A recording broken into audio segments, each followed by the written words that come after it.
put down that camera and strap in. It's time for a new episode of TogChat Live. Get ready for 60 minutes of wall-to-wall photography, including photo news, tips, and your photography questions in real time, with answers from your host, Olympus Visionary Joe Edelman. Hey, that's me. It's Wednesday night. I'm Joe Edelman, and thank you for joining me for another live episode of TogChat. As always, it's my mission to help photographers like you to develop a solid understanding of the hows and whys behind making great photographs. As always, gang, before we get going, please take a moment, tell your photography friends that we are streaming live on YouTube right now. Twitter, Facebook, you know they're the fastest way to get the word out. You can click the share button underneath the video or share the link, tog.chat/live. In fact, I'm going to go ahead and I'm going to put that link in the chat window for you right now so that you can share that out. As always, we've got a lot of photographers here already. Cooley's here in Indiana. Jean-Edward is here in the Netherlands. Julie's here from St. Louis, where it's cold, and it was really cold last weekend. Joe Mac, Susan, Patio's here. John is here. There's a lot of people here already, gang. So please check in. Let me know you're here. Let me know where you're watching from. It's always cool to see how people are here from all over the world, okay? So start posting those questions. I will do my best to answer all of them tonight. I only have a short list so far, so it's a good night to get your questions or your topics in. And as always, I'll do my best to answer them during our 90-minute, 1-hour show, okay? So let's get started right away with tonight's TOG topic. As you saw in the title shot, compete with yourself, not with other photographers. You know, for a while now, I've been closing my videos with the reminder that photography is not a competition. It is a passion to be shared. Yet, I find so many photographers wasting so much energy, pounding their chests and competing to be the first or the best or honestly whatever. And honestly, it's exhausting to watch it. And I know from firsthand experience in my career that it's exhausting to live and work with that kind of a mentality. You know, just a little reminder for those of you that may not know, I started my career as a photojournalist in the 1970s and early 1980s. Yes, I am that old. That time period is often referred to as the heyday of photojournalism.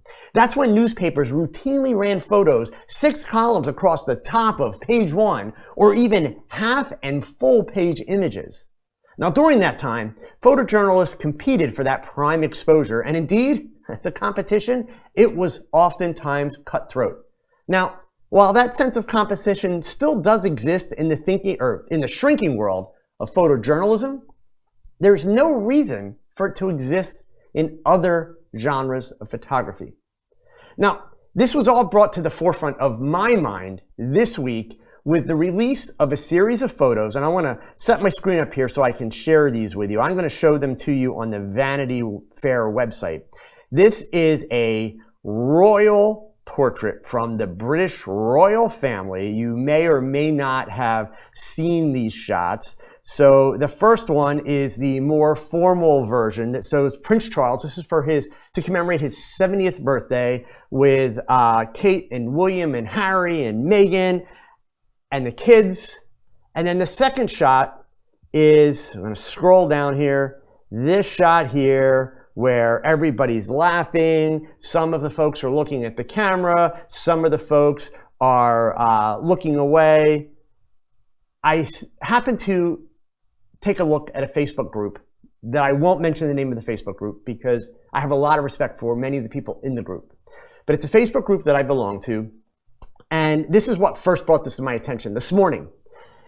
And it's been all over the place today in a lot of the photography blogs, a lot of social media posts, people ripping these pictures to shreds. In fact, in the group that I happened to wander into this morning where this discussion had literally spun out of control, people were complaining that Camilla doesn't have her feet crossed, that her ankles should be crossed. They were complaining about the arrangement of the people. They were calling the images snapshots. They were saying that, they need better photographers in Great Britain, that these are horrible, that the royal family, how could they possibly show these pictures to the world? yada, yada, yada. And I'm not kidding. I mean, these people were basically taking every rule that you've ever read about in photography, from, the posing rules to the lighting rules, all of it. And they were just ripping these pictures to shreds. So my philosophy and my outlook on these photos is that they are amazing. And what I argued back, because I decided to have a little bit of fun, and I decided to debate these people who were trashing this royal photographer. And by the way, the photographer who took these photographs, his name is Chris Jackson.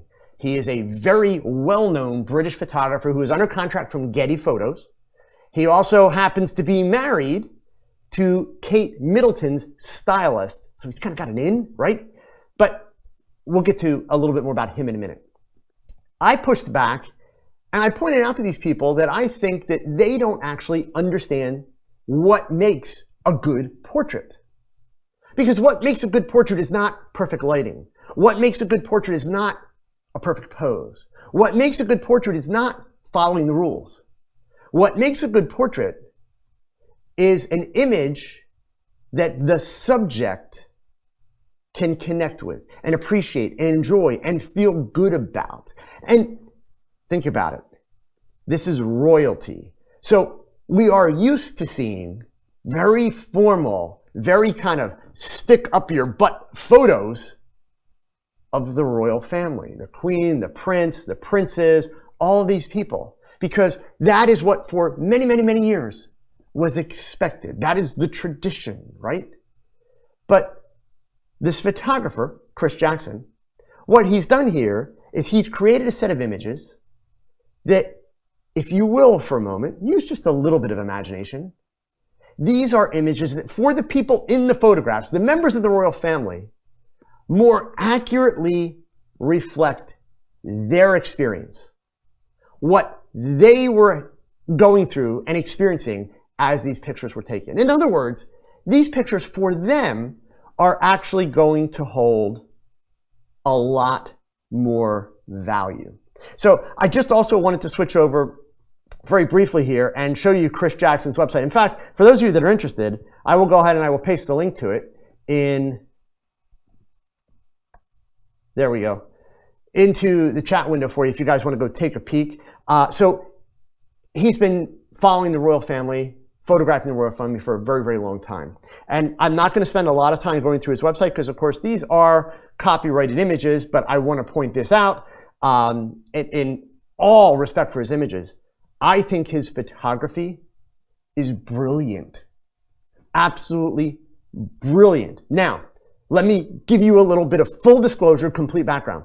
So first of all, I am part British in my heritage. My mother was born and raised in the early days of World War II, grew up as a World War II baby in the East End of London. She was one of the many children that were shipped out to the countryside so that they would survive the war, et cetera, et cetera.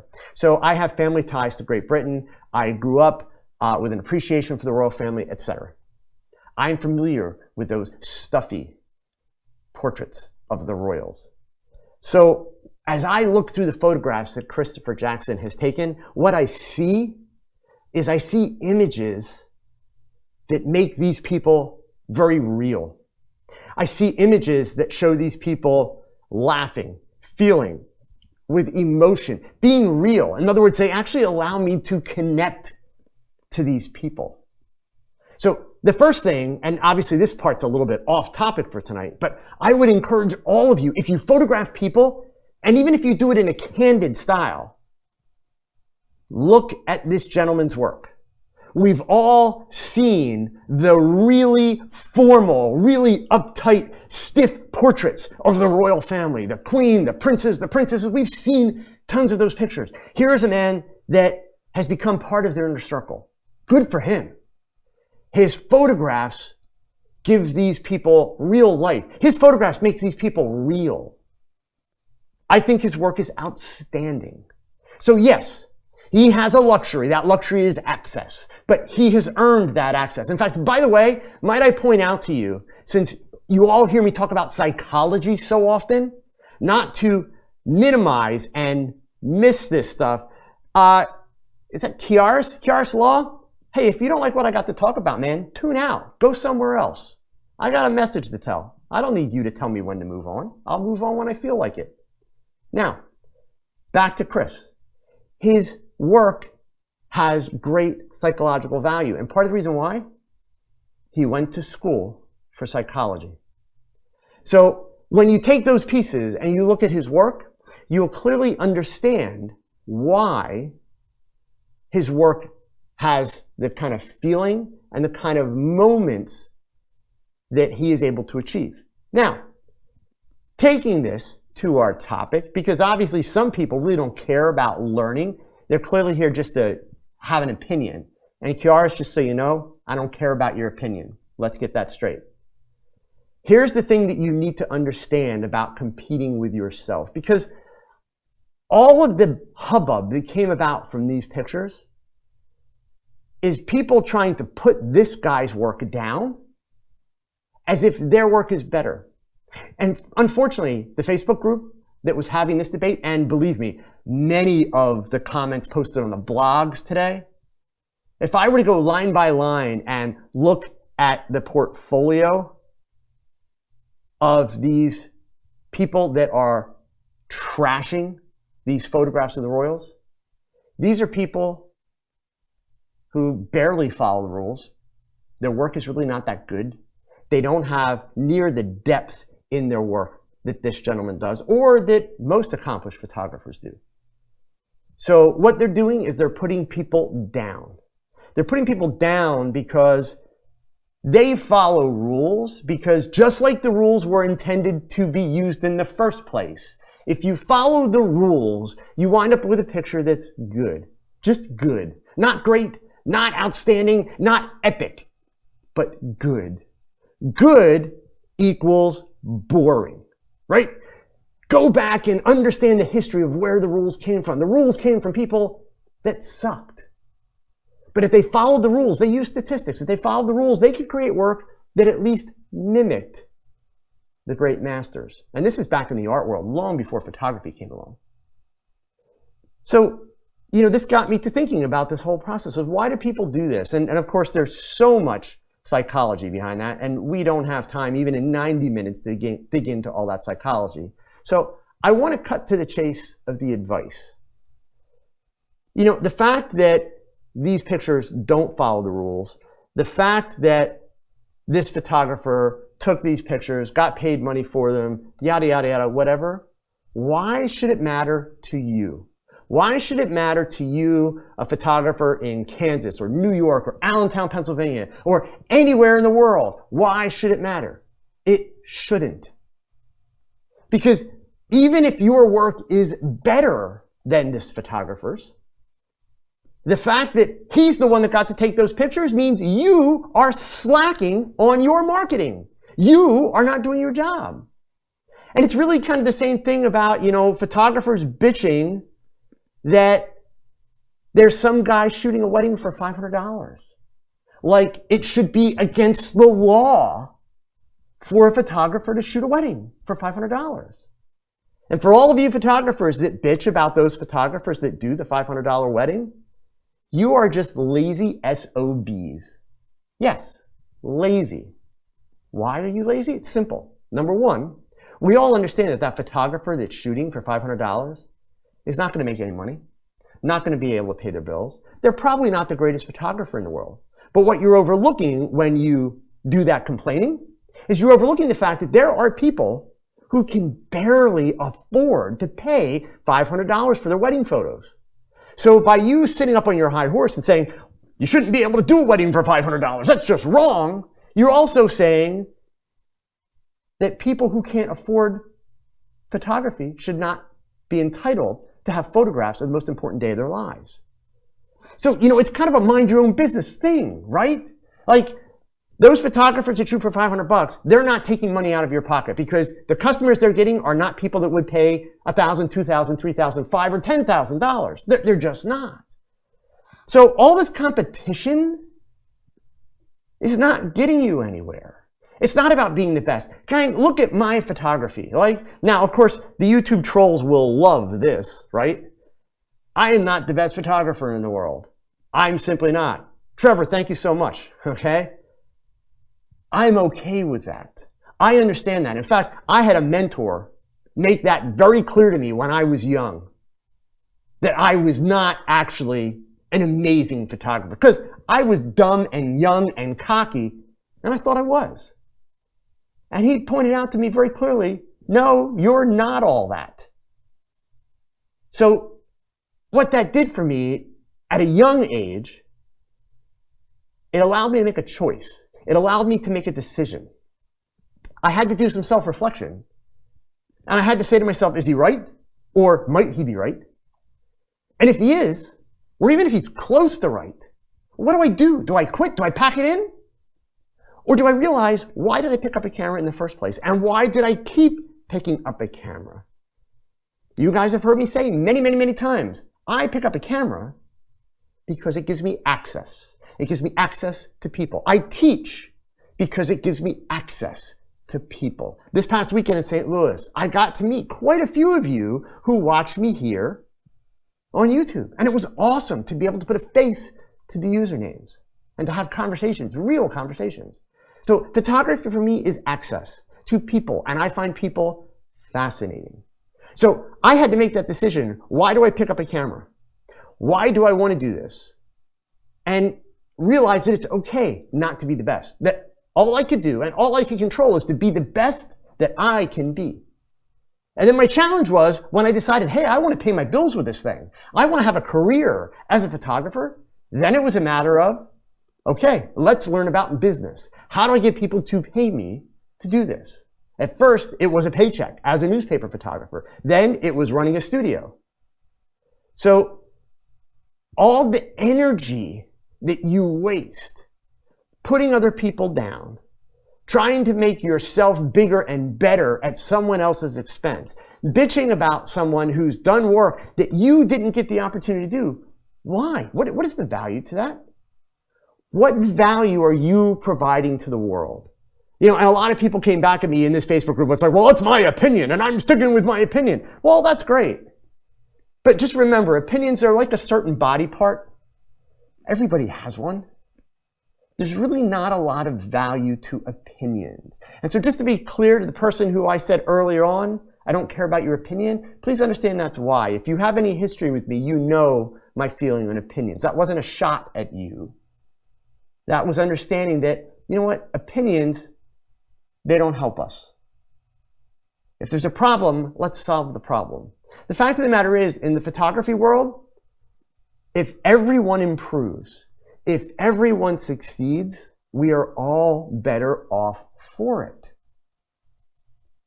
So, my thoughts, my opinions, my advice. Focus on your own work.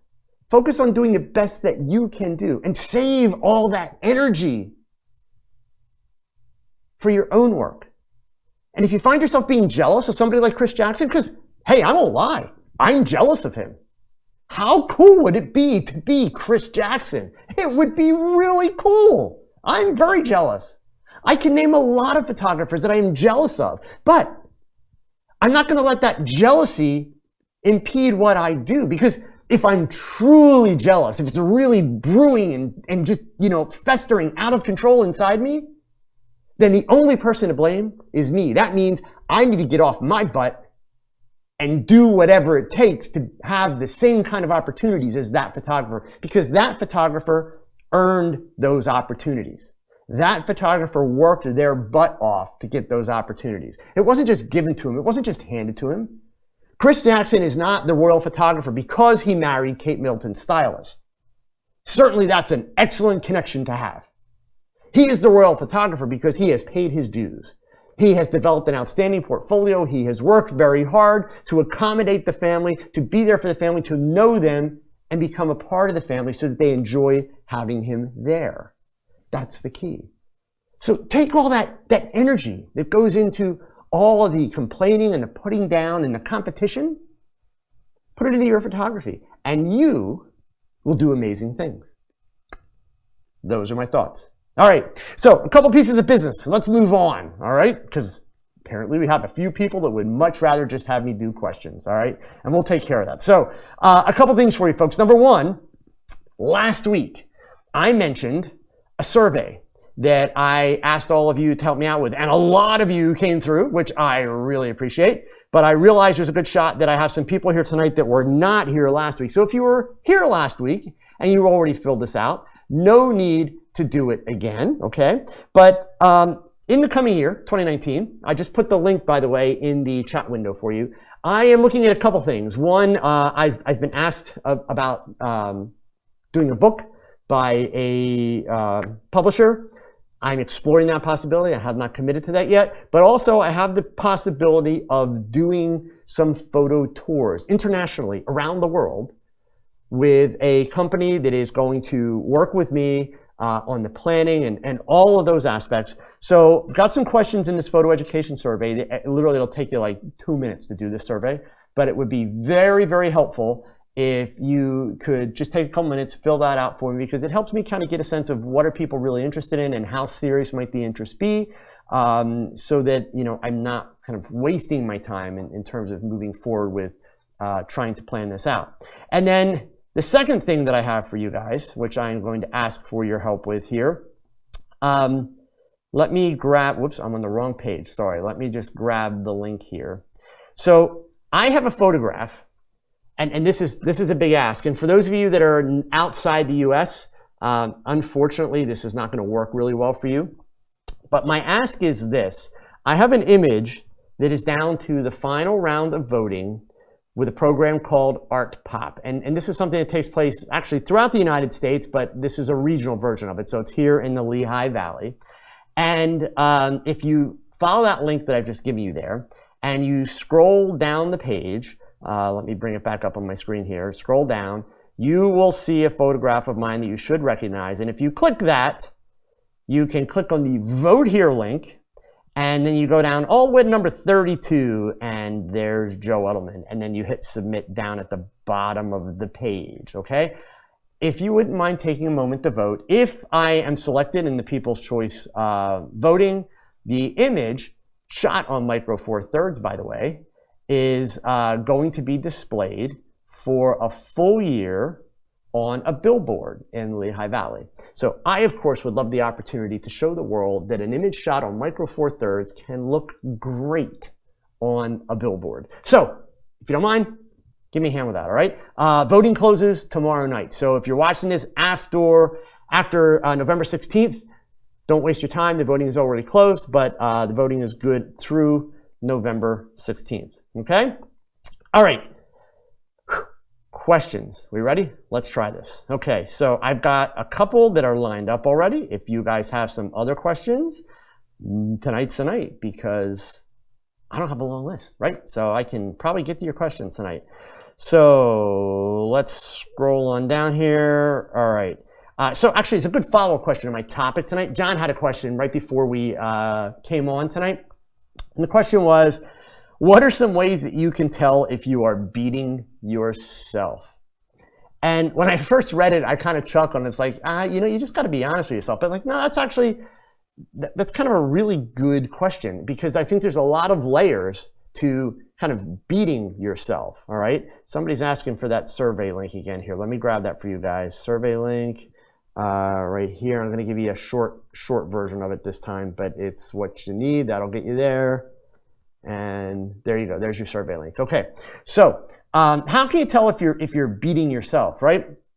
Well, I think honestly, it's not so much that you can tell that you're beating yourself, but I do think that there are habits that you have to be honest with yourself that are self-defeating. One of the big habits that I find, Al, you want to know how I took that shot? I'll tell you what, when I'm done this question, I'll answer that for you. One of the big habits that I find that is very self-defeating for people, and I'll be perfectly honest with you, this is something that even I have to fight from time to time. We have ideas, we have desires, we have things that we want to do, we want to get better, we want to practice, etc. But the camera becomes the obstacle. That's why I left Nikon, because the camera was totally the obstacle. I only picked that camera up if I was getting paid. Otherwise, I use this, right? So I wanted cameras that were going to be easier. I wanted cameras that were going to do everything I needed them to do with less weight and just simpler. And that's where Olympus came in for me. So the best part of it is now I don't find the camera getting in the way. I don't find myself discouraging myself because of big production.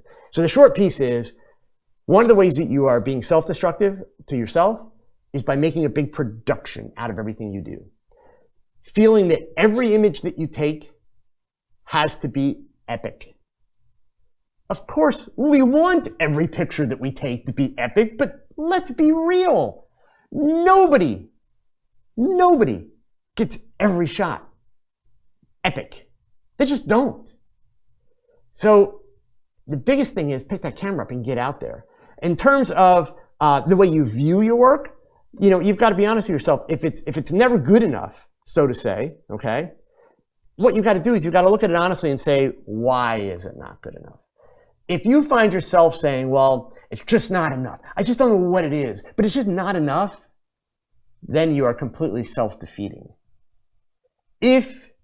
And believe me, I know people that do this. I have people in my Facebook group that do this. I have people in my Patreon group that do that. They have a nice picture that everybody's looking at thinking, this shot's really great. And they're like, I don't know, it's just not good enough. But yet they can't tell me what's not good enough about it. New York, that's a hint. If you can't look at your work and say, well, I want it to be better, but I need this to be better, I need that to be better. If you don't have a firm opinion, you're kind of defeating yourself. You're beating yourself up for no good reason, right? So, you know, as a creative, you've got to be willing to take risks. You've got to be willing to make decisions. You've got to be willing to fail. If you are not willing to do those things, then yes, you are beating yourself. Becoming a photographer, getting better at photography, learning photography, it requires doing. If you're not doing, none of that other stuff can happen. That's why you guys hear me talk all the time, you know, don't become a YouTube intelligent photographer that can't take pictures. Like, what good is that, right? So you know a bunch of stuff about photography, but if you can't use it, if you can't do it, what good is that? There's no good. So you got to shoot, okay? So how did I do that picture? So here, let me bring it back up because I don't have, whoops, I can't bring it back up. Let me see if I can get my link here. I'll bring it back up that way. Sorry, guys. Let's see here, copy that link. Let me come back over here and I'll grab that image real quick and I'll show you, or I'll tell you guys, since somebody asked, I'll walk you through it here. All right, so let me get back to that screen here. So I'll scroll back to this. Who was it? Was it Al that asked that question? Yeah, Al B. So it is a composite photo, Al. The actual original shot is has a little bit more depth to it. So obviously it's cropped down a little bit here for the sake of a billboard. So this was the billboard format that it needed to be in. And also the color here is off slightly because the images had to be submitted for the contest in CMYK. And obviously now you're viewing it in RGB. So the colors are actually a little bit muted compared to what they will be in a finished image. But so basically it's a composite shot with a couple of pieces. So the girl is one shot on the light blue background.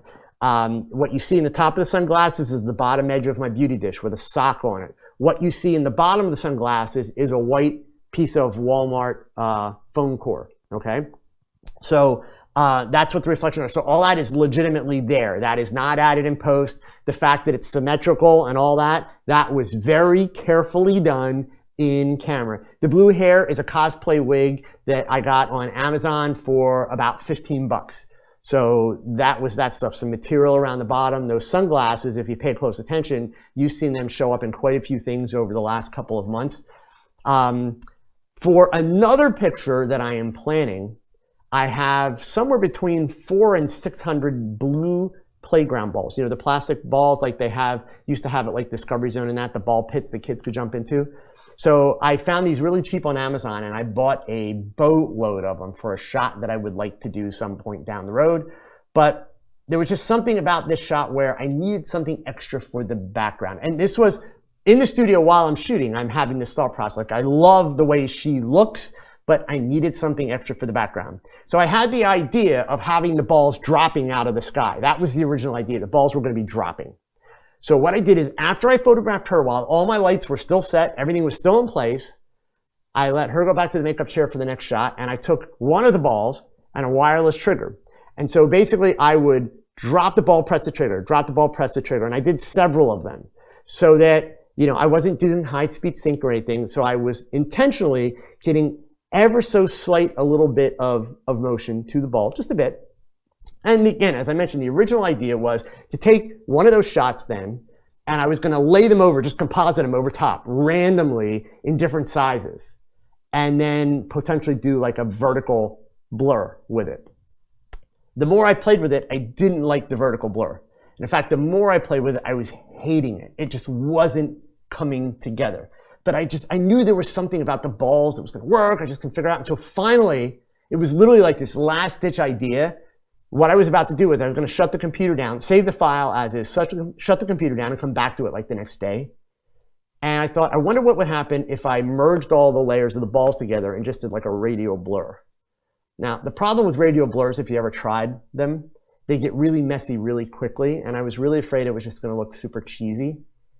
But I tried it once and I was like, poof, it just happened. And I loved the way it looked. Then I went with it. Then there it is. So Al, that's how that shot was put together, okay? Somebody here asked about where do you vote? It's on here. I'll give you the link one more time. If you're outside the US, unfortunately, it will not let you use your phone number. So I'm not going to tell you to cheat. Yeah, for those of you that don't mind taking a moment to do that, greatly, greatly appreciated. Like I said, honestly, I'm excited about the potential of, being able to show people, hey, here's a Micro Four Thirds image that's on a billboard, and it'll be on a billboard for a whole year. So, so they announced the winners on December 13th, so a little less than a month away. I will let you guys know, but the voting is only open in case you're watching this after Wednesday night. The voting is only open until the end of the day, November 16th. So if you're watching it after November 16th, thank you so much, but you don't need to vote. It's too late. Okay. All right. So another question here. David's got some lighting questions. So what's your opinion on the modifier size versus portability for a good light out on a wedding location? So understand when you talk about modifier size, David, in terms of good light, you can get good light out of a mag mod that's this big, and you can get good light out of a 7-foot parabolic, dome, right? So it depends on what you define as good light and what you're trying to accomplish. So since you're adding the word portability in, I probably would want to keep my modifiers 30 inches or less and understand that anything that's in the 30-inch range, so that's generally like a medium range modifier is 30 inches, right? Whether you're talking a round or a square, or a rectangle, 30 inches is medium range, which medium range is still kind of big. So you need to factor in, do you have somebody that's going to handle that for you? If you're going to have it on stands yourself and you're moving stuff around, you better have weights, which means that just got heavier, it got bulkier, it's going to be harder to manage. If you are going to have somebody handle it, like they're going to use it on a pole and they're going to walk around for you, do understand that by the time you put that 4-pound 80-200 in, plus a medium-sized modifier on that pole, that starts to be quite a bit of weight. So by the end of the day, you might want to be paying that person really well because they're going to be exhausted by the end of the day. So there are those factors. And then David goes on to ask, would I use an AD200 without modifiers? Do I think a mag mod is enough for soft light, or is a softbox beauty dish set are crucial for soft flattering light on location? So David, the problem with your questions are, and I get it, you're trying to get me to give you the answer, but if I give you just short answers and say, oh, this is the answer, I'm actually not going to help you. I'm just going to make matters worse for you. There are plenty of people that are going to tell you, oh, use a modifier, don't use direct flash, mag mods are great, yada, yada, yada. That doesn't actually help you. And the reason it doesn't help you is because it doesn't give you an understanding. It's not getting you to compare those different things and add to your visual database. So for my personal taste and my style of lighting, modifiers, softboxes in particular, beauty dishes, even umbrellas, outstanding. I certainly love soft light. That is my go-to lighting, is soft light. I'm not a guy that does a lot of the hard, dramatic lighting. That doesn't make it bad. It's just my taste. Now, I have shown in a couple videos already. In fact, this weekend when I was in St. Louis, and by the way, hello again to all the folks in St. Louis. It was great to meet you. Julie, I got to meet you. I got to meet a lot of people. It was awesome to be able to put faces to the names that are here. It would have been nice if it was a little bit warmer and it wasn't snowing in St. Louis. I was supposed to do 2 of my talks outside. And fortunately, you know, good photography is all about problem solving. So we did them in the lobby of an office building, and that's where we set up the shots. But had a really great time with it. So for those of you that were at St. Louis and saw my last outside presentation that was in the office building lobby, I used a mag mod upside down to create light that looked like a beauty dish. So the challenge is, David, that as long as you actually take the time to learn how the inverse square law works, it kind of doesn't matter what modifier you're using. Modifiers are simply problem solvers, right? That's all they are. They're problem solvers. So, you know, and I have videos on my channel, David, where I've taken a $6 30-inch shoot-through umbrella and created light that is identical, side by side. It's identical to what you get out of a beauty dish, which costs you $90. And don't be fooled into thinking that a beauty dish gives you beautiful light, because a beauty dish doesn't give you beautiful light. A beauty dish gives you really harsh light unless you know how to manage it properly. So, you know, the short answers, you know, David, for your second question about all those different options, yes, they all would work, okay? But what you're gonna get from people is you're gonna get a lot of opinions. I could introduce you to equal as many photographers that do location lighting for weddings with direct flash heads. In other words, they don't modify them, and they do the most amazing light ever. But those photographers are very good at paying attention to details, and they are very good at lighting placement, because yeah, you have to be a little bit more particular and a little bit fussier. Otherwise, you're just going to create, you know, all kinds of harsh shadows, etc. Okay, Aaron Edwards, what shoot-through umbrellas did you use with the 8200? Honestly, whatever kind I want, man. I have some Westcotts, some 30 inches. I have a Photoflex 30 inch, which literally I paid $6 for.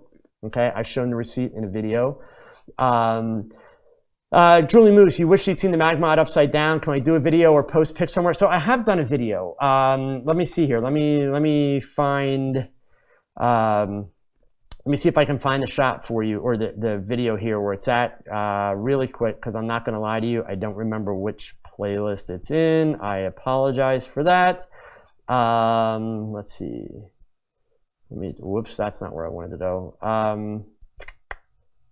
Am I going to be able to see this or not? I have a feeling I'm not going to be able to find it really quick here. Let's just see if I can get it. And if I can get it for you, if not, Julie, I will catch up to you in the Facebook. Oh, there it is right here.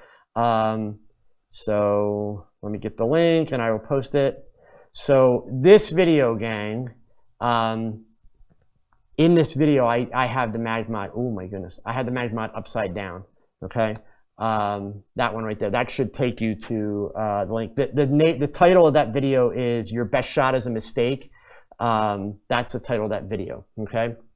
So Joshua, the Adorama Glow brand modifiers, great bang for the buck. Yeah, and actually they're the same as the Godox modifiers. They're just rebranded.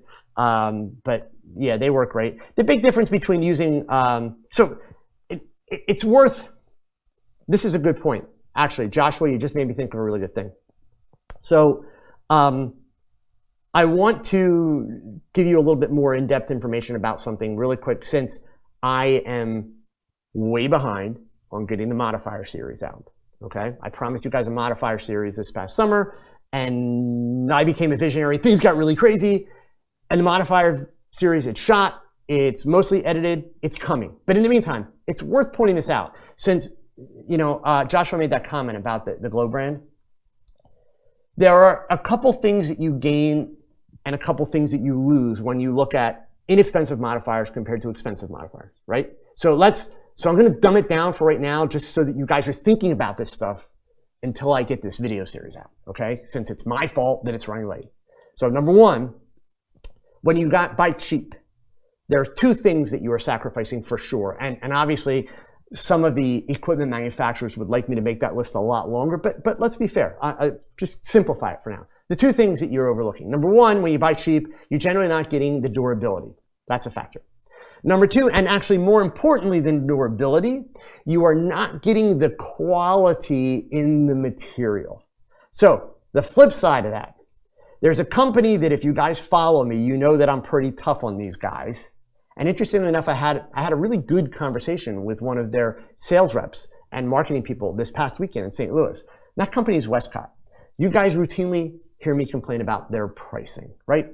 So I do indeed, and every time I say it, just to be fair, so we're clear, I also add the fact, great equipment. But I never talk about why it's great equipment.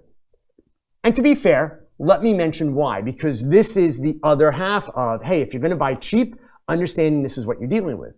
One of the things that is a very true and fair statement about Westcott is they have very, very high quality control standards in terms of material batches, color tolerances, durability, etc. So if you buy a Westcott modifier today, and then you come back 3 years from now and you buy the same Westcott modifier or a similar one, you are going to have the exact same color material so that you don't have a situation where the type of light that you've been used to getting out of your light is suddenly going to look different.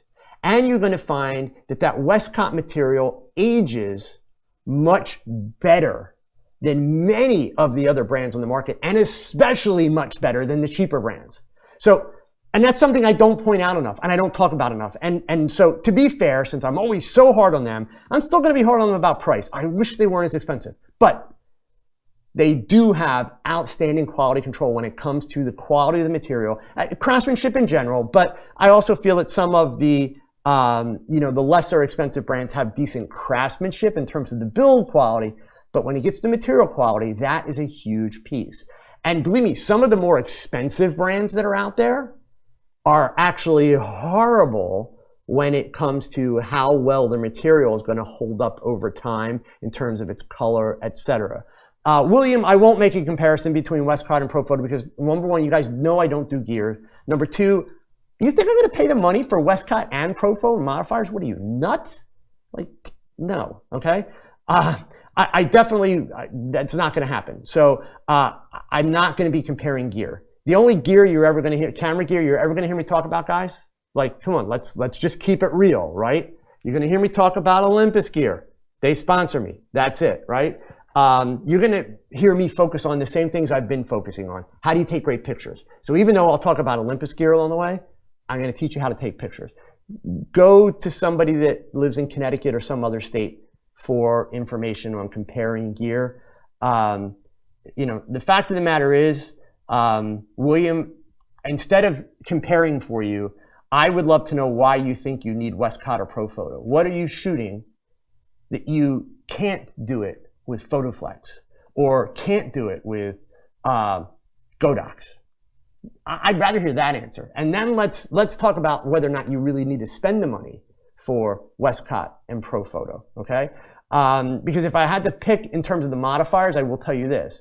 If I simply was picking on the modifiers, not the lights, because obviously Westcott doesn't have the same kind of lighting line that Profoto does, I would definitely be picking Westcott for the modifier, hands down.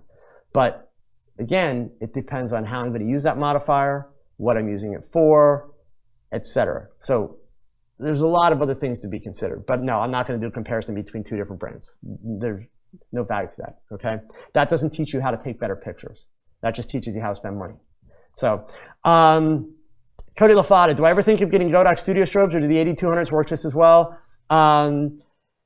Cody, I'm probably going to pick up two of the 8400s, strictly, and I hate to say it, but strictly because of the modeling lights will be helpful to me while shooting videos. So let's be clear, that's a very hybrid reason, okay? It's not going to improve my photography at all, but the modeling lights in the 8400s will actually help me to replicate the lighting that I'm using with the strobes when I do my videos, and that's the only reason I'm looking at picking up the 8400s.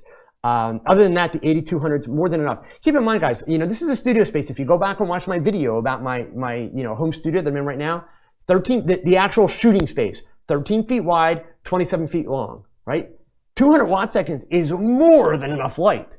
So I absolutely don't need 400 watt seconds. And for any crazy reason, if I did, I can piggyback two of the 8200s and then I have my 400 watt seconds. But that's not going to happen. So James Parrish, Glow and Cheetah Stand have the same modifier, but Cheetah Span has better quality. Yeah, I mean, I would be interested if we could compare those two side by side. I'd be willing to bet they're pretty doggone close, but I also don't entirely, doubt you there. So, Muhertonic, I can't wait for you to review the new rumored Olympus EM1X. I believe it'll blow our minds. I hope so. I haven't seen it. I don't know yet. True story. Like the last 3 weekends, guys, I have been with Olympus people. Like all 3 weekends. Begging, pleading, tricking, trying to get information. Nada. So I know what you know from the review sites.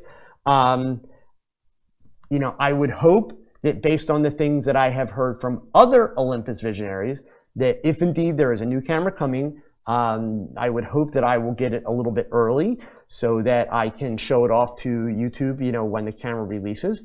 But even then, I want to be clear, I won't do a review. So think about it in all sincerity. Me doing a review is like, a TV commercial, right? So I'll tell you all about the camera. I'll teach you everything I can about the camera. But as soon as I get my hands on one, I'm going to look to see what can this camera do for me. That's what I want to know. What does it do for me? And then once I can do that, then I can tell you, hey, here's what it can do for you, and here's how you can put it to use. No different than you guys just see me do the portrait backgrounds with live composite, right? I'm always looking for ways hey, this camera has a cool feature, so what? If I can't find a way to have it help me with my photography, then there's not a lot of value. So yes, definitely no matter what Olympus does, I'll have a video about it for sure. Definitely won't be a straight out review because honestly, I don't think people would take that seriously. So, I'm sponsored by them. But believe me, gang, I promise you, as soon as I have something official that I can quote and speak to, you guys will be the first to know. I mean, that's the whole point here, right? But they have been extremely tight-lipped. And I don't have enough background with the Micro Four Thirds rumor sites in terms of knowing how accurate they are. So I know what you guys know. I do read those sites. I'm following along, but yeah, I have no idea what it's going to be. So hopefully we find out soon. Okay. Let's see here. Jean Lapone, your new home came with a garage, so you use it as your studio. The only door is the garage door, so the dust debris goes in. Would using Savage paper be okay, or a big pop-up gray backdrop? You don't want to ruin it. So yeah, I mean, understand, Jean, that regardless of what kind of backdrop you use, it's probably a good idea not to leave it out all the time, right? So like if you're using, paper rolled down, you should roll it up.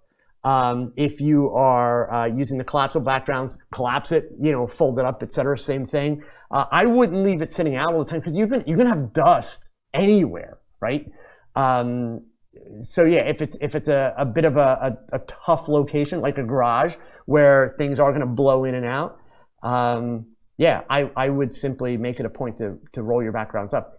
It's one of those things, it's a little bit of extra work, but it's worth the effort. Now, the other option, John, might be if you have the ability to permanently mount, maybe like from the ceiling of the garage, if you can permanently mount your backdrop, like a Savage type seamless backdrop, it would potentially be worth your while to spend a few extra dollars and get vinyl backdrops. Because that way, if they do get dusty or that, they wipe off really, really easy. But you're not going to mount, or you shouldn't mount, vinyl backdrops on background stands because the vinyl backdrops are very heavy. So you're gonna have a hard time, unless you buy really heavy duty C stands, which are super expensive, you're gonna have a hard time, putting a vinyl backdrop on a stand. You wanna be able to mount it from the ceiling if you're gonna do that. But yeah, and in that kind of a situation, the vinyl backdrops are great to work with because you just wipe them down, they're very durable, and you keep going, okay? All right. Let's see here. Steve had a question. This is an interesting one too, because this is something that, I see a lot of photographers kind of struggling with, and I also see photographers kind of lining up with some very, very strong opinions about this on one side or the other. So the question is this: would it be wise or not wise to post pictures from an event, like a wedding, to social media versus waiting to go home and edit and then wait a couple weeks to get the subject their photos and let them post the pictures? He goes on to say, hey, we're in an instant gratification society. People with the smartphones and such, they beat you, the photographer, to the punch by posting pictures from the event. Understanding that you don't want to post crap, what do? It's actually a great question. So I know some friends of mine who are wedding photographers and who do event photography. They have been faced with this problem. They have dealt with this problem. And for the most part now, they will make it a point to post some images online during the events and immediately after the events, with, of course, the couple's permission. So it's always discussed. It's not assumed, right? And then, of course, they will also try to kind of drip some images out to the couple for the sake of social media, like right when they get back from their honeymoon, etc. Now, how do you make sure that you're not posting crap, right? Let's be clear that you should be working to get your images as close as possible to finished images in the camera, right? If you're shooting a wedding and you're having to spend, days and days and days doing your post-production on that wedding, you are not shooting a good wedding. So most cameras today, and sorry for saying this, guys, but if you had one of these, you could take your images out of this camera via Wi-Fi onto an app on your phone, and they can be on social media in moments with processing, because you can take the image out of here and you can go into your phone into a program like Snapseed and do your post-processing. Even if you don't have a camera with Wi-Fi, and even if you have an iPhone, you can get a Lightning to SD card adapter for the bottom of your phone. So every so often you pop your disk out, download images onto the phone, and process from there, right? But I don't see it being a bad thing to post during the event. I see it actually being a good thing. It's also good for your business from the standpoint of referrals and from the standpoint of potentially picking up other clientele that, maybe there are girlfriends of the bride or whatever, that maybe they're going to get married, etc. You want to kind of strike while the iron is hot, while people are in the moment and excited and happy about it, etc. It's definitely a good thing to get pictures out there. But I do believe there should be some kind of old school thinking that you don't just assume, you go stick those pictures out there. In other words, it's really not up to you.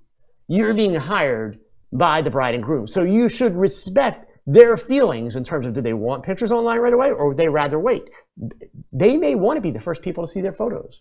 They fully understand that guests will come to the wedding and post pictures online, but they may want their photos just for them, and they want to pick and choose what goes online from there. So that's a conversation you really should have with your client. But as long as so obviously don't post crap, Steve, but at the same time, you should be able to come up with enough images through the course of the day that you could post stuff online that's going to look pretty good right out of the box. And you take a few seconds when you take a break at the reception, do a little bit of post-processing, and even using like the Lightroom app or Snapseed or any of those, really easy to do. Okay, it's really not that difficult. Adobe, even if we talk about Lightroom and that, Adobe's getting much more functional with the Lightroom app on the phones. Obviously, if you're an iPad user, you've got the Photoshop on the iPad now, which, by the way, just before somebody asks, no, the future of Photoshop is not iPads. No, the future of retouching is not iPads. I honestly think it's ridiculous. But that being said, I know a few photographers that are actually really excited about Photoshop being on an iPad, and they're doing a lot of work, a lot of Photoshop work on an iPad. For me, not going to happen. There are going to have to be a lot of changes in iPads before I would ever get to that point. But I would say, Steve, that you definitely need to kind of, if you can't beat them, join them. You need to buy into the instant gratification element of it and realize that it has great marketing potential for you. Just make sure that you're clearing it with your bride and groom. Okay? S. Broderick, are the vinyls too heavy for the roller system? Interesting question. They're not too heavy for the roller system, but depending on the brand roller system you buy, they offer plastic chains and they offer metal chains. If you're going to use vinyl backdrops, get the metal chains. The plastic chains, the joints break in them too easy when the backdrops are heavy, or if you have the tension too tight.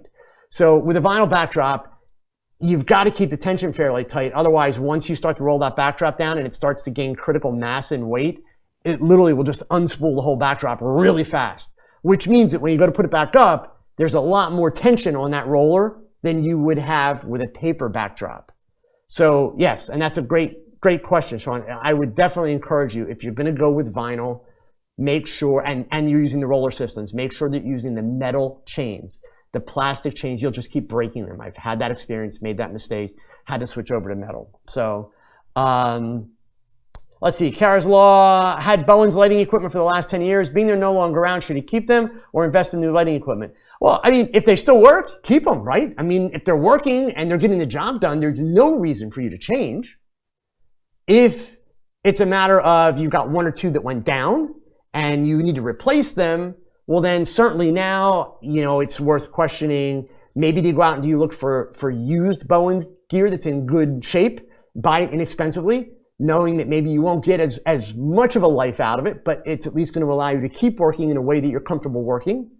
Or do you jump ship, sell off the little bit that you have, knowing that you're not going to get a lot of money for it because they're not being made anymore, but then you move to a new brand? So definitely, it depends on your situation, but the fact that they're going out of business or they're not going to be around, that's not a reason to jump ship. Jump ship when you need to jump ship, right? That would be the reason. Again, I love gear, I love toys. Who doesn't, right? But you want to make that move when it's really more of a need. Okay.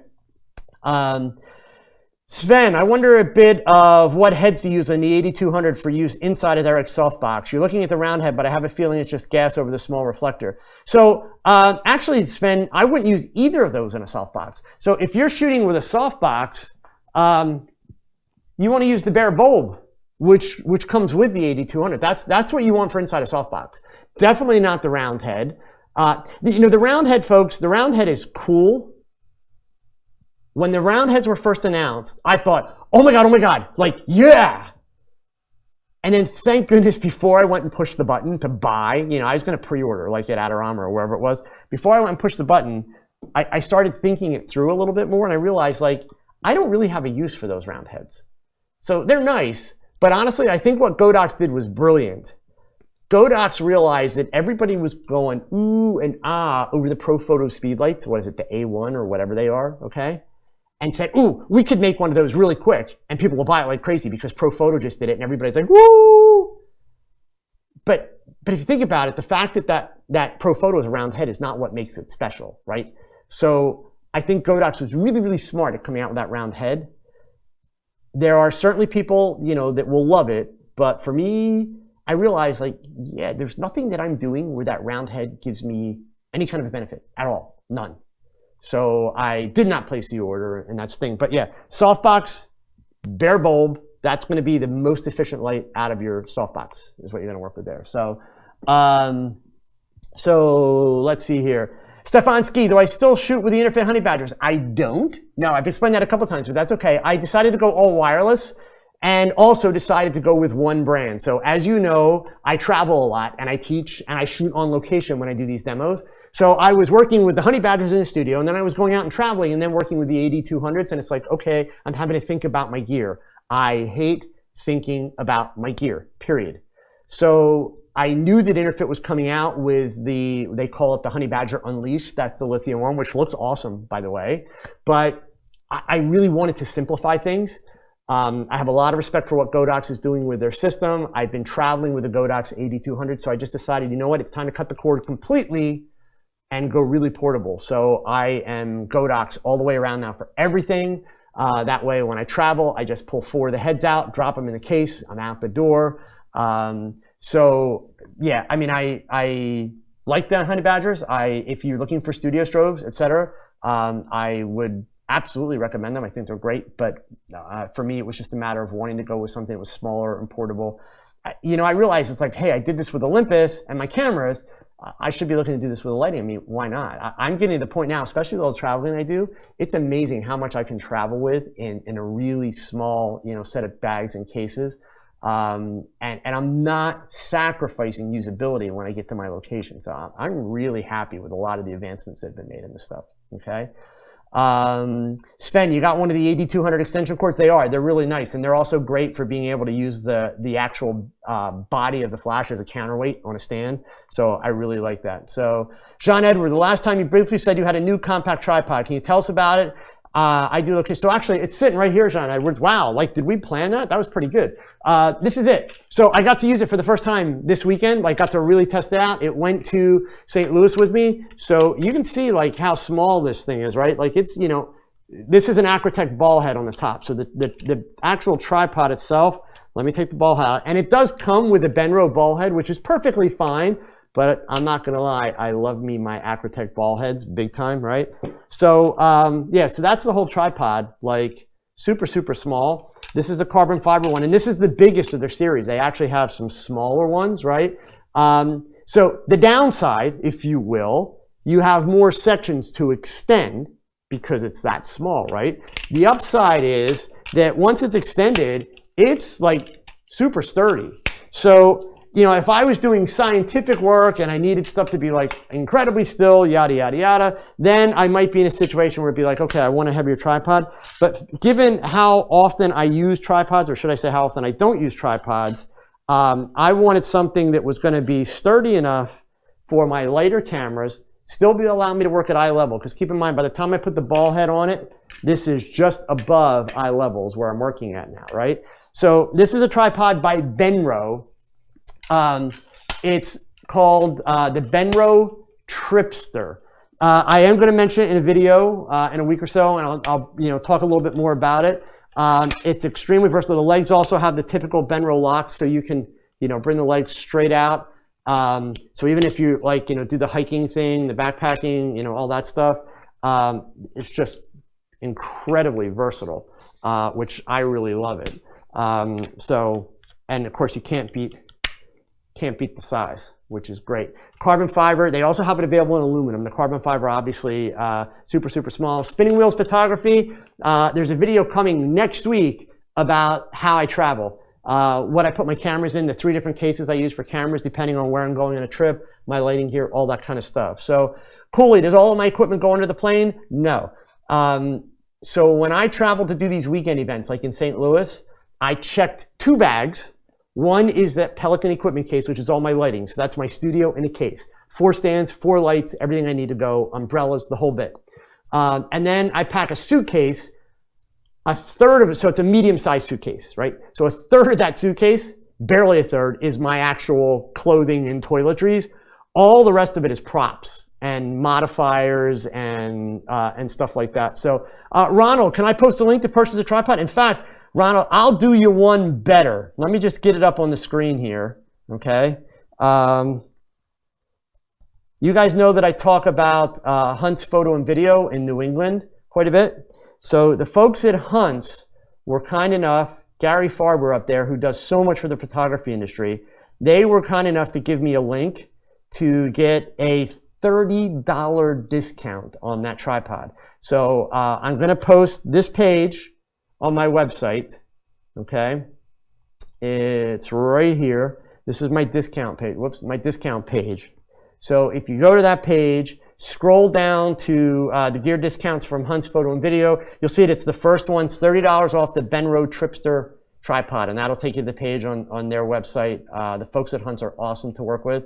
And you know, regardless of who you choose to buy your gear from, folks, you know, even this weekend, I was with the folks at Creve Coeur Camera in St. Louis. Next month, I'm going to be down in Austin, Texas at Precision Camera. If you are fortunate enough, I don't care where you are in the world, if you are fortunate enough to have a local photo retailer where you can go and look and touch and feel stuff, support these people. Buy your cameras there. Most of these companies now, these smaller retailers, they're selling cameras, the expensive stuff, at the exact, and flashes, the exact same prices that you buy it at B&H or Adorama or Amazon. So take the time, go there, because you know, if you're gonna make that kind of a major purchase, number one, you wanna touch it, you wanna feel it, you wanna try it out. You can't do that with B&H and Amazon and all those places, right? But these, you know, all of these companies now, if they're in business today and they're surviving today, they're offering excellent educational opportunities. Like this event this weekend, Photopalooza in St. Louis, They had photographers for 2 days, nonstop instruction going on. 2 and 3 speakers all at the same time. You had a choice of things to go to. They had dealers in the store showing off gear with gear that you could test out. You name it, just tons of stuff. So believe me, support your local photo retailers. Just like you guys heard me talk about when everybody was like, oh, you think Nikon and Canon will go out of business because they haven't done mirrorless yet?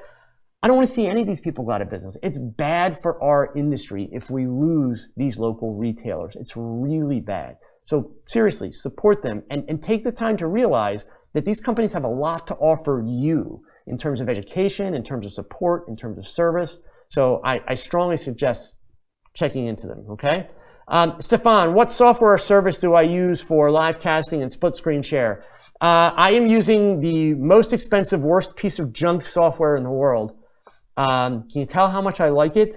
It's called Wirecast. It's by a company named Telestream. It, from a feature standpoint, is probably the best software that's available. Costs just shy of $1,000 to purchase the software. It is buggy. Their customer support sucks. You can quote me on all that. They're absolutely horrible. There are some newer options that are up and coming, but they're not quite where I need them to be from a feature set yet. So I'm not ready to make the change quite yet. But I'm going to be dropping a video very shortly about live streaming with Olympus cameras. When I switched over to Olympus and I switched my video to Olympus, because you know I used to use Panasonic, I actually was not able to find any videos online, any information online about live streaming with Olympus cameras, which kind of panicked me a little bit.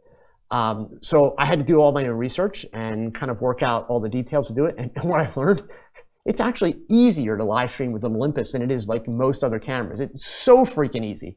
But for some reason, there was just no information. And indeed, I get it. Not a lot of people think of Olympus for live streaming. But you are watching me through an OMD EM1 Mark II. It's a great image.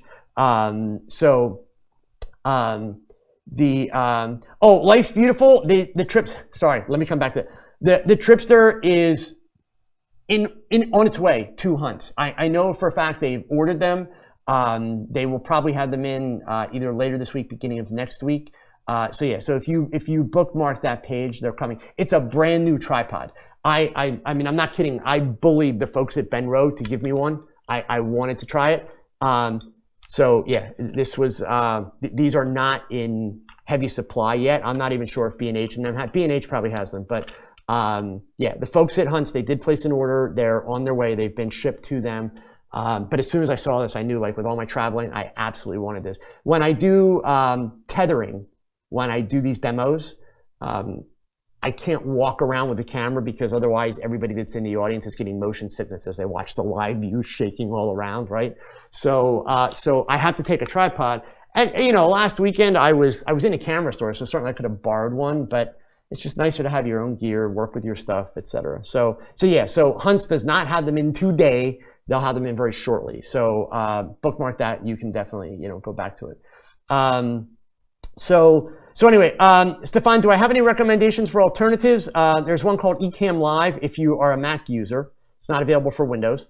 And I think it's called vMix, which is another one. And if you want a free one, there is a very popular free one. It's called OBS. Open source. You know, the challenge with OBS is it's not quite as user-friendly. It takes a little bit more to set it up, but OBS is actually very powerful. It's almost every bit as powerful as Wirecast is, but it's definitely not as user-friendly because it's an open source piece of software, but that's completely free. So sorry for jumping around there, guys. Let's see, Chris, love your work. Well, thank you. You're in the process of moving to Micro Four Thirds. Yeah, good for you. Found the Lumix G9 to fit your hands better? No, I'm just kidding. That's all right. It happens, right? You love the Olympus lenses, though, so you're excited that you can still mount them. Yeah, and hey, guys, look, if I gave you a hard time about that, I would be totally contradicting myself, right? Ergonomics is really, really important. It just is. Camera's got to fit well. It's got to work well. Panasonic makes good stuff. I had the Panasonic for video. I loved it, but when I was shooting video, I didn't have to hold the cameras. They were on tripods or they were in cages, so I wasn't dealing with the ergonomics. When I started exploring Micro Four Thirds as a still camera, I was getting good results with the Panasonic. I do feel the Olympus is a little bit better with stills, but I could not handle the ergonomics of the Panasonics. To me, the grips are boxier and they just did not feel as comfortable where the controls were, right? So, so that being said, yeah, I mean, if you're happy with it, I've heard nothing bad about that camera. It's great. So, Kevin Clark, Photopalooza was my first such photo event that I attended, and he managed. Well, thank you, Kevin. I really appreciate that. I had a good time. It was actually a really, really good event. You know, some of these regional retailers, when they do these events, the amount of work and effort they put into them, it's absolutely amazing. So I had a very good time with it for sure. Okay, let's see here. So Chaz B&H has the carbon fiber for $169. That sounds about right. So obviously you can get it for $139. If you can be patient for a couple of days, check back with Hunts. You know, $30 is $30, right? So it's definitely worth looking into there. So let's see. James Parrish had a comment back here I wanted to get back to. We were talking about weddings and social media posting. He said that he also talks his bride into having a closed wedding. They've announced no photos to be taken during the wedding. Doesn't care about the reception, but weddings need to be enjoyed by the party. Yeah, so you know, it's interesting, James. If your bride's on board for that, go for it, man. I mean, I don't fault any photographer for doing that.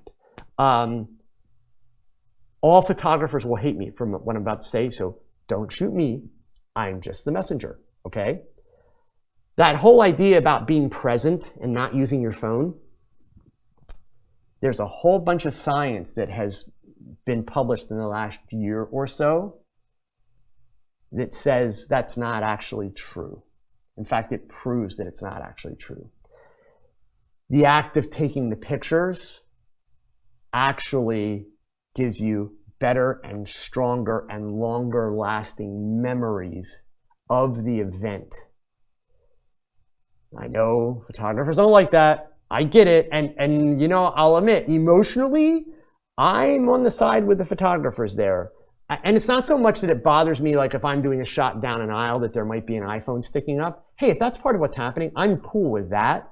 But indeed, I would have lined up emotionally with the idea that no, you know, if you're not taking pictures, you're enjoying the moment better. But actually, there's a whole bunch of science that says otherwise. You actually have stronger, more detailed, and longer lasting memories if you are taking those pictures. So just saying, don't shoot me. I'm the messenger, okay? Stefan, any good sources, apps, or websites for selling gear when switching or upgrading? So Stefan, he must not have been here last week, and that's okay. I was talking about the fact that I'm really fed up with eBay. Dealing with eBay is like James Parrish, bang, bang. I know. I'm sorry, man. But believe me, I will not be promoting that idea. So don't worry, okay? I won't promote that idea. But yeah, it's interesting because my wife handed me some of that research just recently. And I was like, no way. And then, the more I started looking, there's actually several research studies that have come out that are, you know, supporting that idea. So time will tell, right? In the meantime, trust me, if you can get your bride and groom to do a closed wedding, yeah, I'm with you, like all the way. So anyway, back to Stefan. So I am finding eBay to be like the wild, wild west at this point if you are selling off expensive, valuable gear. The last 3 times I have sold off gear of any value, I have had people try to scam me out of the gear. Fortunately, the most I've lost in the whole process is I lost a $120 sale on a GoPro, meaning I lost the camera and lost the money. Never got the money, never got the camera. This was about 2 years ago. And I'll take part responsibility for it, but there actually were a lot of things that eBay could have done to prevent it happening in the first place.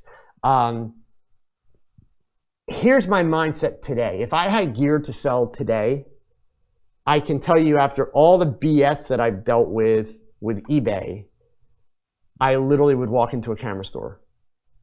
And I would look at it the same as if you decide that you've got a used car to sell and you're just going to go sell it to the dealer for cash, right? You know you're always going to get more money for the trade-in if you are buying another car. If you're going to sell it for cash, you're not going to get as much because obviously they have to be able to put a markup on it to cover their time and expense for cleaning it, etc., and then, you know, selling it again. That's understandable. But so for me, I'm looking at it from the standpoint of convenience. By the time, you know, every one of those times that I got scammed on an eBay sale, that meant I had to start over and wait another 5 or 7 days. So by the time I was selling this gear, I was 2 or 3 weeks into the process. Then I still had to pay for shipping. I had to pay the 10% for eBay. I had invested time to take pictures of the gear. I had invested time to get the shutter counts of the gear. So once I start adding up all the time that I had involved in selling this gear, I'm realizing the slightly lesser amount that I would have made if I just walked into a camera store and said, here, I want to sell this, give me the money. It was totally worth it to go to the camera store. So, definitely going to be a personal choice, but I will just say to you this, Stefan, if you use eBay, just be careful. Just really be careful. And that's the only one I would consider. I mean, I see somebody said Fred Miranda. I've heard other people talk about Fred Miranda. I know nothing about using Fred Miranda for selling gear, so I'm not gonna say it's good, bad, or otherwise, but I will tell you, don't do the Craigslist thing. Facebook is fine if you can do it face to face and meet people. Like I have sold stuff via Facebook, but I also have the luxury of having a big following, so that kind of helps, right? And even then, I'm very careful. If I sell it through Facebook, I only do the transaction through eBay, so I have the buyer-seller protection aspect of eBay. I am very careful to make sure that I will only ship it to an address that is the address listed in the PayPal account. So if you just like find somebody on Facebook, for instance, and you're going to use eBay as a transaction, which you should, okay? The only way you get the seller protection is if you ship it to the same address that is listed in their PayPal account. That's one of the hard lessons that I learned via eBay. Actually, Michael, that's a great idea. Start at your local camera club. See if there's people that might be interested. Carl, you just got here? What the heck, man? Did you just get home from St. Louis? I got to meet Carl in St. Louis this past weekend. Yeah. So Carl was there, Julie was there, Kevin was there. There were a bunch of people that were there. So it's very cool. So I mean, here. So Nerd45 says that he's never had a problem with Fred Miranda. So that's good. Like I said, I've never tried that. Michael, I think the camera club idea is actually a great idea. Or again, if you want convenience, Stefan, just go to your local camera store, and that's going to be super simple, super easy. Okay.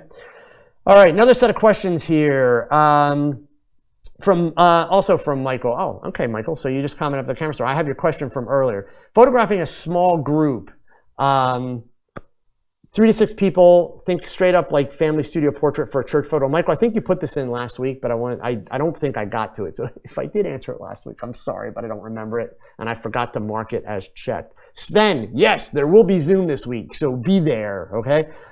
So Michael's question, when photographing a small group, 36 people, like a straight up family studio portrait or a church photo for like a photo directory, would it be better to use an umbrella or a softbox on his 8600 Pro for more even lighting?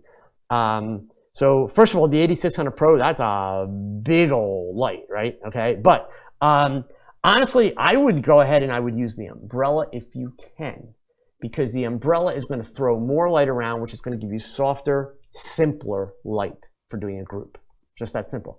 But remember, where the umbrella becomes bad, let's just say that this room that you're going to shoot the church directory photo in has a green wall, and that green wall is only 3 feet from the umbrella. That means that because of the umbrella and the light spreading, you're going to start to get some green kickback off the wall, right? That's bad. So if you're going into a situation where you know there's going to be like interesting colors on the walls and the walls are close to your lights, softbox. But if you want the easiest possible lighting to work with in the situation you're talking about, Michael, use an umbrella. Hands down, use an umbrella. So Richard, you are very welcome. I appreciate the kind words. Thank you so much. Okay. All right. Let's see here. Where are we at? Oh, so this is one that comes up a lot. So Peter had a question. He put this in, I think, right at the end of the show last week, so I didn't get to talk about this. So let's get this one in now, and I still have time for a couple more questions, guys. So if I missed your questions earlier, I apologize. Type them in again, okay? And I'll try and get the last couple in here, but let's deal with this one from Peter. So first of all, he said, it's great meeting you at Photo Plus. Thank you. I met a ton of people at Photo Plus, which was the coolest thing about Photo Plus. He has a photographer friend that has had his photos stolen from the internet at least twice that he knows about. And they were used for commercial ad purposes in some other part of the world, which I believe those people in Connecticut have talked within the last year or so about having their pictures show up in ads like in China or Japan or something. So his question is about safeguarding your photos on social media sites like Instagram, etc. An article that he read a few years ago from a commercial photographer recommended watermarking your images before uploading them. So he's always done just that. And then he goes on to say, most professional photographers, including me, don't bother adding their signatures to their images. He knows that the watermark can be removed in post, but it can also serve as a deterrent to some, but probably not to the people that really want it bad enough. I'd like to hear your thoughts on the subject. So Peter, obviously, you have missed a bunch of my videos and a bunch of my TogChats where I have talked about this, and that's okay. I think watermarks are for amateurs and insecure people. They are obnoxious. They get in the way of my enjoyment of your photograph. They ruin the photograph. And yes, as you pointed out, any watermark can be removed. In fact, companies like Google now have artificial intelligence software that'll automatically pull a watermark out of an image. So what's the point, right? If somebody wants to steal it, they're going to steal it. That's what the problem is. Understand that if you are going to put an image on the internet in any capacity, there is nothing that you can do to prevent that image from being stolen. So if you don't want an image stolen, if you're that fearful of an image being stolen, don't put it on the internet. That's the simple solution, right? Now, the reason why photographers like myself and photographers who are much more famous than me don't use watermarks, twofold. One, it's what I said already. They don't want the watermark to impede someone enjoying the image. Number two, your challenge, Peter, is to take photographs that are so good that people recognize them. That way, if somebody steals it, they're going to get called out and you're going to get notified. So can it happen? Yes. Does it happen a lot? I'm not going to say it happens a lot because I disagree that it happens a lot. We hear about it a little bit more because yes, there are certain countries in the world that don't respect copyrights. Now, I'm not saying at the same time that that's okay. I'm not saying that we should turn our back on that. I'm not saying that we should ignore that. But at the same time, is it the end of the world? Did that image being taken probably by someone in China or Japan, most likely China, and reusing this photographer's images for advertising purposes, did it ruin his business? No, it didn't, right? Did it piss him off? Yeah, it did, and it probably should have. Michael, you're more than welcome. Thank you. I appreciate the super chat very, very much, okay? It depends on the circumstance. There are ways to chase it. There are ways to combat it. But for me, putting a watermark on an image, not the way to do it, no. So, Nerd45, are there any major photo shows in the Twin Cities area? Not that I'm aware of, but I will tell you, Nerd45, if you have photo retailers in the Twin City area that sell Olympus, you need to go see them. And you need to tell them, hey, we want that guy Joe Edelman to come to the Twin Cities and teach. That's how you get me there, because that way they can go back to their sales rep from Olympus and say, hey, how about getting Edelman out here to talk? Okay, so that's how it happens. All right, so go and talk to your retailers. So Stefan, thank you for the kind words, man. I'm glad that you weren't typing while you were in the car. That's good, but I really, really appreciate it. Thank you. Okay. Carl, thank you also for the kind words. Hey, it was really great to finally meet you, Carl. It was a fun time. I really, really enjoyed the event. I wish that things could have been about maybe 15 degrees warmer in St. Louis. I swear to God, St. Louis had last Thursday night in St. Louis. I was just outside of St. Louis, like kind of in the middle of nowhere in this place called St. Charles at this cool little airport with all this World War II replica stuff. The biggest snowflakes I have ever seen in my life, okay? Just like incredible snowflakes. But other than that, it was a great time. So Amy, thank you so much. I really, really appreciate it. Frederick, it's not bad to have a watermark. That would be your opinion, Frederick. You are welcome to your opinion, but you're wrong, sorry. I've talked about this many, many times, so I'm not trying to be a jerk. I've given many, many reasons, broken it down. Real photographers don't use watermarks. Just that simple, okay? So, Ronald, any feelings about color space, shooting and or editing in RGB, sRGB, Adobe Color, etc.? Lots of feelings. Yes, you should do it. All of the above. So I'll give you the short version for right now. I am working on a video series about color management and also printing. I just got my hands on an Epson SureColor P5000, which does 17-inch prints. This thing is a beast, but it is awesome. So the short version is, Ronald, in terms of shooting between sRGB or Adobe Color, etc., I would encourage you to shoot in Adobe RGB and then convert to sRGB before you post your stuff online. The Adobe RGB covers a little bit more of the color gamut range, and it's going to give you a little bit more to work with for printing. If the majority of your photographs are going to be printed, and especially they're going to be printed big, then I would encourage you to be working in Pro RGB, okay? So that's, again, kind of the dumbed down version for now, right? I'm going to get into that in a lot more depth in the videos. And then as far as color management is important all the way around. You should be color calibrating your computers. And if you are printing, be color calibrating your computers and your printers so that they all work together, okay? So let's see, art in the dark. What are some ways to combat fog when shooting at nightclubs? It has become very problematic at the club that you do prints at. You don't combat fog, man. Don't use strobes, because obviously the strobe you're lighting, it's kind of like using your high beams when you're in the fog, right? You're lighting up the fog so you can't see the road. So you don't use your high beams when you're driving in fog. It's kind of the same thing. So the less light that you use and the more available light you work with, the better your shots are going to come out with. Your only other option would be to potentially, walk around with a fan so you're blowing the fog out of your way between your subject, and obviously that's not practical, right? So yeah, just try to shoot as much available light as possible. That's really going to be your best bet, okay? Nerd, you have one photo chain and they do sell Olympus. Awesome, man. So that's who you got to go talk to. Start, beating them, get your friends to talk to them, etc. So Pierluigi, and I probably said that very wrong. I'm so sorry. I have a room large like my studio, but with a 300 watt second strobe that can't be able to have a black background. I try to put strobe in different position and with low power, but nothing an idea. Well, Pierluigi, what color is your background to begin with? So is it already black? If it's already black, then it just sounds like you need some grids or some flags on your strobes. Or are you trying to take a different color and make it black? So give me a little bit more feedback there. We got just a few minutes, so hurry up and type, okay? Jean Lapalme, I understand not wanting to use watermarks. My Tog friends give me a hard time because I don't want to use them. Like you said, it distracts from the image. Yeah, and trust me, we are not living in junior high school, folks, right? Junior high school was junior high school, so we don't have to do what our friends say.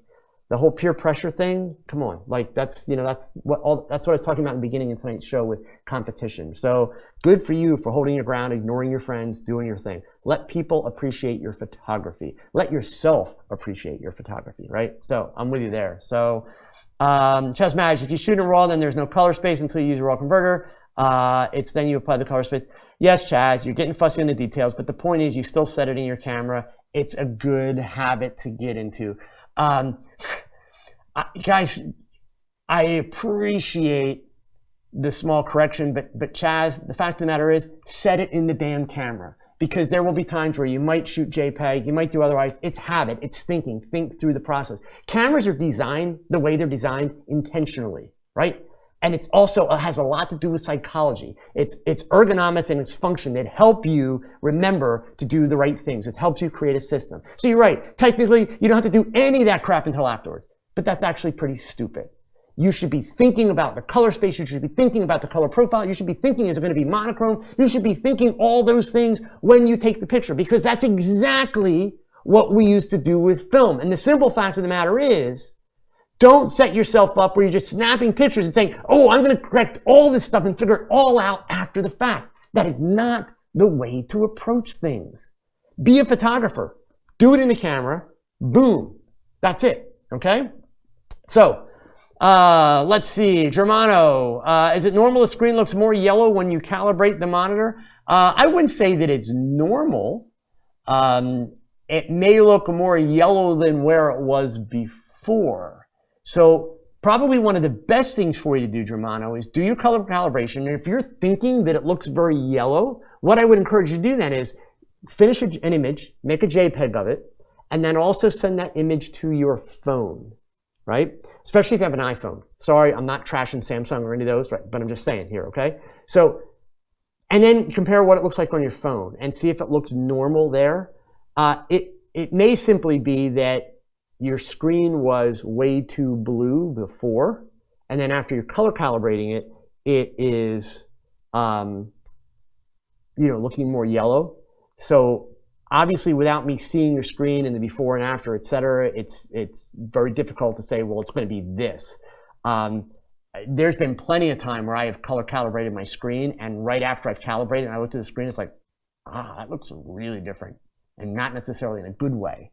But then when I kind of tested it and did an image and then looked at that image on other monitors or other phones and devices, I realized that actually it looked fine. So clearly it was my, it was my monitor that was off in the process. So, yeah, I would encourage you to look at a few different sources first, okay? Nerd45, is it worth having and maintaining a huge photo printer when you could outsource it? For me, the answer would be no.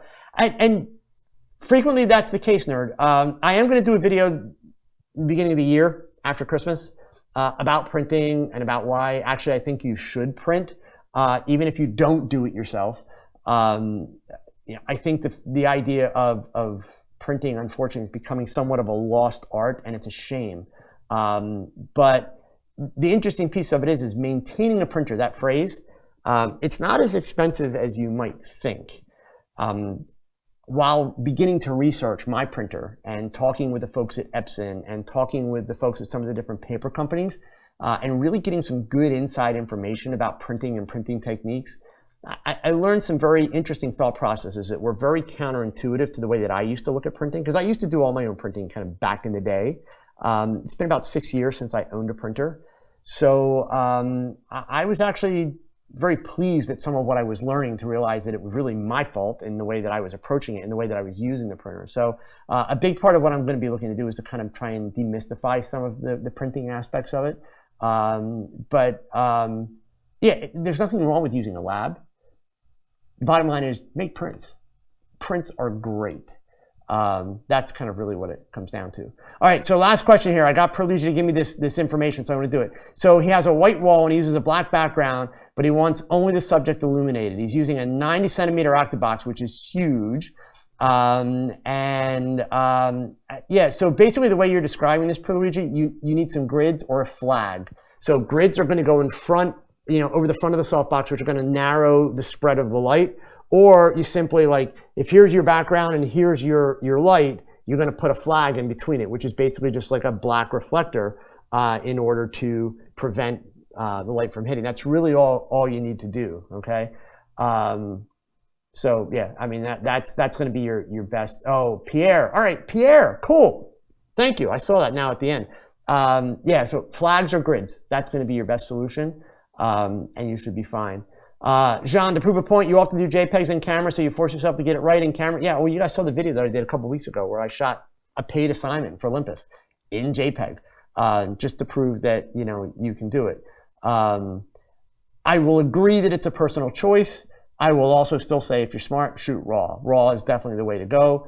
But yeah, the idea that you can and you are able is very, very helpful. It's still, as much as possible, you want to get it right in camera. So, okay. All right, gang. So we are at 93 minutes. So that's like, 186 minutes you owe me of camera time this week before next week, okay? And remember, next week's going to be a tough week because if you're in the US, it's like Thanksgiving next week, right? It's next week, I think, yeah. So that means, like, plan ahead. You guys got to get some shooting time in, right? So lots of cool stuff coming. For all of you that voted tonight for that image, thank you so much. Hopefully we will get a Micro Four Thirds image on a billboard and be able to show everybody that you can do it. For those of you that filled out the survey, greatly appreciated. I also have an article hitting my blog tomorrow that is about that black and white street fashion shoot that I did at Photo Plus. I'm not doing it as a video, but it's going to go up as a blog. A lot of people asked if they could actually see the images larger than what they were on social media. So I'm doing a little blog article about it, but there'll be a gallery, so you'll be able to expand the images and see them. And in there, I'll also talk about, how I do my conversions to black and white. So keep a look for that. I'll be sharing the article on social media as soon as it goes live. But other than that, gang, have a great week. Please shoot. Please don't compete. I don't care what camera you're using. Just use it. And whatever you do, you know the drill. Remember these words. Thanks for watching another live episode of TogChat. Now, pick up that camera and shoot something, because your best shot is your next shot. So keep learning, keep thinking, and keep shooting. Adios.